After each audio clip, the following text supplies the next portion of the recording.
When you first log into YakBot, you'll be greeted with this dashboard. The next step from here would be linking your Facebook account. To do so, click on the Import Account tab in the left sidebar menu. Once the page is fully loaded, you should see a Login with Facebook button as shown. Click on this button to log in with Facebook.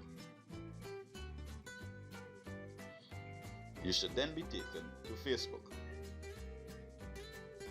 Accept all permissions and continue.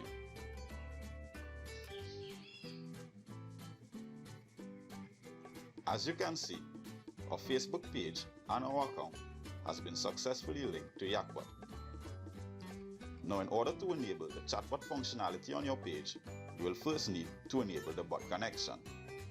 To do this, click on the plug icon and follow the instructions. Bot connection has now been enabled successfully.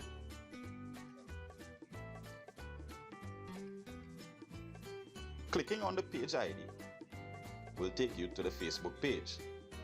Clicking on the page name, however, takes you to the page's analytics. From here, you'll be able to see your page's performance. That's it for this video, guys. See you in the next one.